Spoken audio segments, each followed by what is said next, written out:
Դասարանում առանձնացրած դիրքորոշումները Լեռնային Ղարաբաղի հայկական կողմի եւ ադրբեջանական կողմի դիրքորոշումները։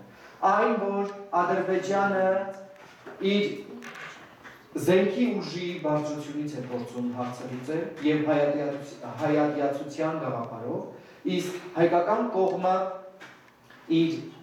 դարավոր բաղձալի իրազանքը ազատ ապրելու ինքնորոշման իրավունքը պահպանելու համար փորձում է պաշտպանել ինքն իրեն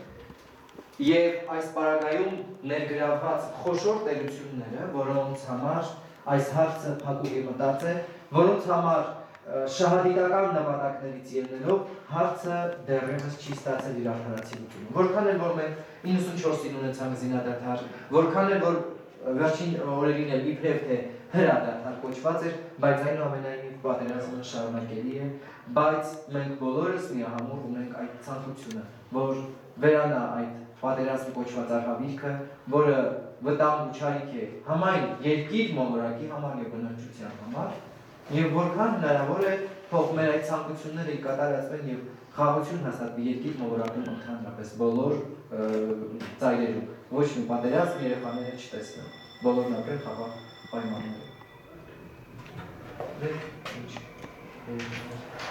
Շնորհակալություն Գյումրիսյան, մենք երեխաները ժամանակը կարճ էր, կարող է նաև ներկայացնել ավելին և ինչպես Մոսյանն ասեց, մեր երեխաները պատերազմ չլինի, դիմի խաղաղություն, մեր երեխաները իրենց մաշտությունը վայելեն, անհոգ, առանց պատերազմական Թող աշխարհի բոլոր բարականից վերանա պատերազմը, որ չի պատերազմը անես շնորհակալություն երեխաներ, շատ շնորհակալություն Գերմոսյանին, ստեսություն ձեզ։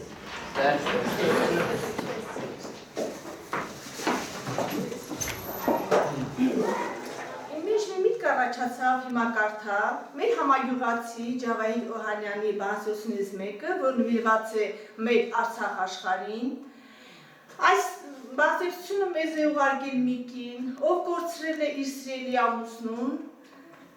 մեր հայրենիքի պաշտպանության համար։ Հիմա ուզում եմ այդ բանասյությունը ընթերցել ձեզ համար։ Իմ հպարտ Արցախ, քո ցավը տանեմ։ Ինչպես ամոքել տառապանքը քո, Արցախ ես ինչպես ցավի ճարանեմ։ Հասնեմ թարթարիտ ափերը շաղոտ, ցունկի կամ խոնար, աչքդ համբուրեմ։ Համբուրեմ հողդ արծիվների բույն, համբուրեմ մանկան կաթը դեր շուրթերին, որի թռիչքն է շուտով խառնելու քո հավերժական թռիչքի եղին։ Համբուրեմ փեշը ցամքած այայիդ ու կիրսասարիդ աչը համբուրեմ։ Այրեմ հմայքով քո գանձասարի, ամարած վանքիդ մեռնովոցվեմ։ Գամ ավանդապաշտ քո մեծ ու փոքրից, մահին հաղթելու դուր դասեր առնեմ, լցվեմ քեզանով, անպարտ զգամ ինձ, իմ հպարտ Արցախ, քո ցավը տանեմ։ Թող սրանից հետո մենք միշտ լսենք խաղաղության երգեր, խաղաղության հիմներ, խաղաղության նվիրված բանաստեղծություններ, թող հայոց աշխարհում միշտ թևածի խաղաղությունը եւ կապույտ երկնքում թևածեն խաղաղության աղավնիներ։